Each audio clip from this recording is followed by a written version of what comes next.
সাবেক president Bashar আল আসাদের সময়ে গৃহযুদ্ধ বিধ্বস্ত সিরিয়ায় আইএস দমনের নামে সামরিক উপস্থিতি গড়ে তুলেছিল আমেরিকা। বৃহস্পতিবার আমেরিকার সবশেষ সেনারা দেশটি ছেড়ে যান। এর মধ্য দিয়ে এক যুগ পর সিরিয়ায় আমেরিকার বাহিনীর উপস্থিতির সমাপ্তি ঘটল। আমেরিকার সেনা থাকা সবশেষ ঘাঁটি কাসরাকের নিয়ন্ত্রণ নেয় সিরিয়ার বাহিনী। এতে একটি এয়ার স্ট্রিপও রয়েছে। এর আগে ঘাঁটিতে থাকা ওয়াশিংটনের সামরিক সরঞ্জাম জর্ডান সীমান্ত দিয়ে সরিয়ে নেওয়া হয়।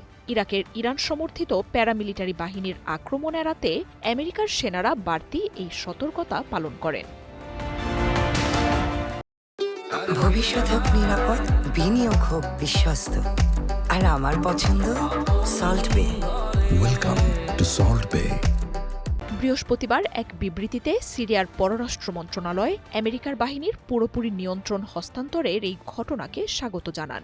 আল শারা প্রশাসন বলছে, সিরিয়ায় একক রাষ্ট্রীয় শাসন প্রতিষ্ঠায় এই পদক্ষেপ গুরুত্বপূর্ণ। ২০২৪ সালের ডিসেম্বরে বাশার আল আসাদকে ক্ষমতাচ্যুত করে আল শারার ক্ষমতায় আসার পরই সিরিয়া থেকে সেনা সরিয়ে নেয়ার সিদ্ধান্ত নেয় আমেরিকা।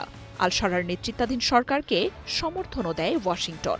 গত নভেম্বরে হোয়াইট হাউসে ঐতিহাসিক এক বৈঠক করেন আমেরিকার প্রেসিডেন্ট ডোনাল্ড ট্রাম্প ও সিরিয়ার প্রেসিডেন্ট আহমেদ আল শারা।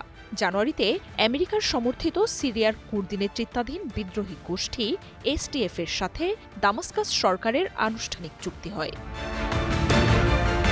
২০১৫ সাল থেকে সিরিয়ায় স্থায়ী সামরিক উপস্থিতি গড়ে তোলে আমেরিকা। দেশটিতে প্রায় ১,০০০ সেনা অবস্থান করছিলেন। এই বছরের শুরুতেই সিরিয়ার গুরুত্বপূর্ণ দুই ঘাঁটি আল তানফ ও আল সাদ্দাদি থেকেও নিজেদের প্রত্যাহার করে নেয় ওয়াশিংটন। মার্জিয়া উপমা, ওয়ান ইন্টারন্যাশনাল ডেস্ক।